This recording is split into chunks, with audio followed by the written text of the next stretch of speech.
The job of a prison warden is one that comes with a heavy weight. You hold the keys to the cells, to the fates of men, and in some cases, you hold the key to life itself. But what happens when the line between justice and cruelty blurs? What happens when you are no longer the one protecting the living, but the one deciding who gets to die? I've spent years in this role, years seeing men come and go, some rehabilitated, others irredeemable. I've seen all sides of human nature in these walls, but the one thing that stands out most is the executions, the ones that left a permanent mark on my soul.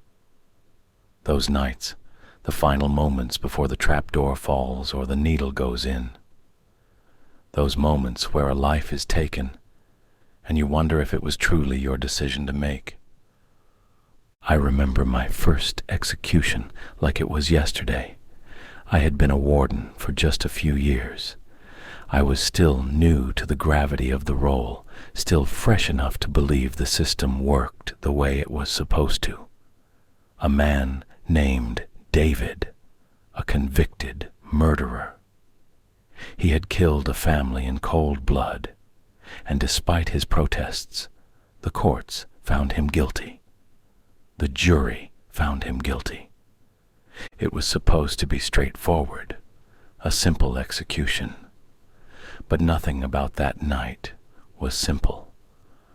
When I stepped into the chamber, the tension in the air felt like it was suffocating me. The other officers and guards were all focused, professional, but I couldn't shake the feeling that something was horribly wrong. David was strapped to the chair, his head lowered, his eyes were wild with fear, his hands trembling, but there was something else there too, something more human. He wasn't just a criminal, he was a person, terrified of what was coming.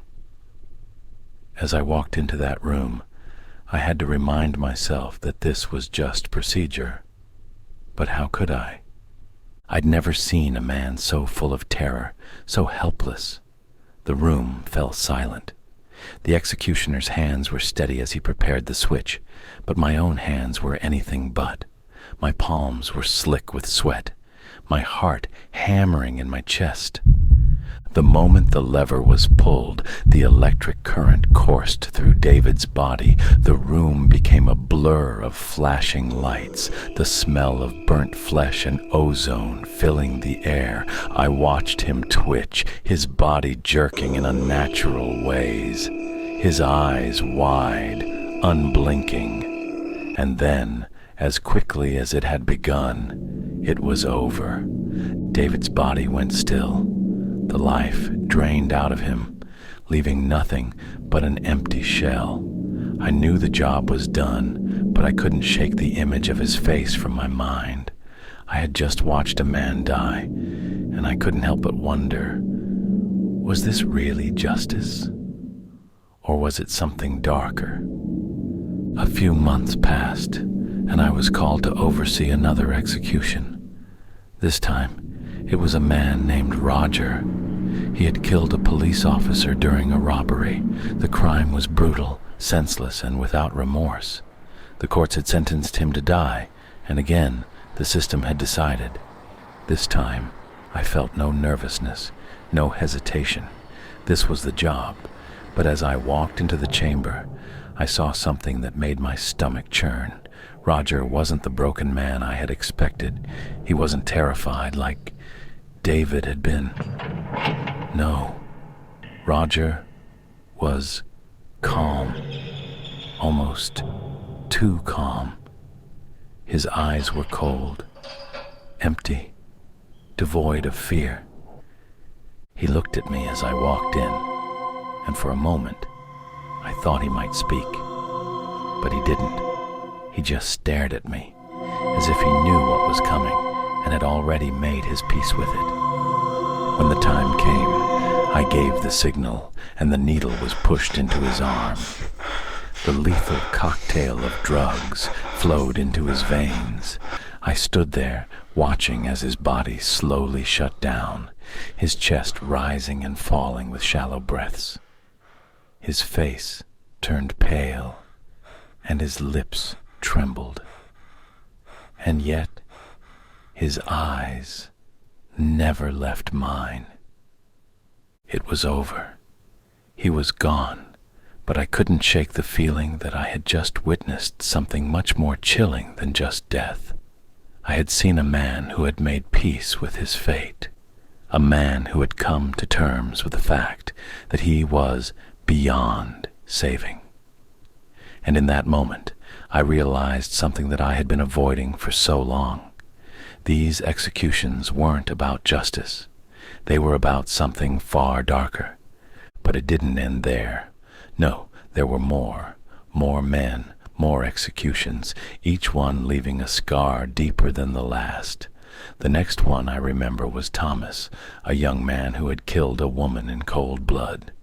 He was a monster, the kind of man who had no remorse for his actions, no empathy for the life he had destroyed.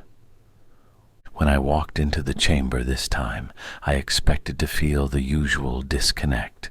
I expected to feel nothing but duty. But something was different. I watched Thomas as he was strapped in, his face twisted with anger, his eyes burning with hate. He spat at the floor, cursing his fate. But it wasn't the anger that caught me off guard. It was the fear that I saw underneath it all. Despite the bravado, the defiance, Thomas was scared. His bravado was nothing more than a mask, a way to shield himself from the terror that was creeping up on him. And when the needle entered his arm, I saw it. That moment of realization. The moment he understood that there was no escaping this. That no amount of hate or anger could save him now. Thomas's body convulsed violently, his fists clenched in agony, and I could hear his gasps for breath, the sound of life slipping away. It felt like an eternity, watching him fight against it, watching him struggle against the inevitable. But then, just as quickly as it had started, it was over. I stepped away from the chamber that night, feeling nothing but a cold emptiness. The anger I saw in Thomas's eyes stayed with me. The defiance, the way he fought against his fate. I realized in that moment that no matter what crimes these men committed, they were all just men. They were not faceless criminals. They were human beings, just like me. And I had just been the one to end their story. But now, as I sit in this office, surrounded by the sterile, indifferent walls of the institution, it feels like I'm trapped in a nightmare I can't wake up from. Time has passed, but the memories don't fade. They never do. There are no peaceful endings here, no reprieve, just the weight of what I've done, what I've been a part of. I used to believe in justice. I used to think it was clean, that the law, the system, could always distinguish between right and wrong, that it was simple. But the truth is, there's no clarity in death, not in the way you think. There's only the coldness that fills the air when you watch a life slip away, when you see the spark of humanity flicker out like a dying ember. Each execution, a final chapter in a story you never wanted to write. Each soul, a piece of my own being, slipping through my fingers. And now I understand. I understand that once you pull that lever, once you give that final nod, it's never just about them. It's about you. The choice stays with you. It sinks into your bones, and you carry it with you until it becomes a part of you. And no matter how many years pass, no matter how many other men sit in that chair, the faces, the voices, the last words, They're still with you. They haunt you, gnaw at you from the inside out. There are no clean hands in this game, no matter how many times you wash them. There's no justice when you're the one deciding who gets to live and who dies. No righteousness when you're the one whose signature seals their fate. I was just a cog in a machine. But still, I was the one who allowed it to happen. And now, all I can do is look at my hands and wonder, was it ever truly justice? Or was it just another form of control, another way for the system to say, this is how it ends. This is how it always ends. I never saw it like this back then. I thought it was about law and order, about keeping people safe. But now I see it's about something darker. It's about power, about playing God.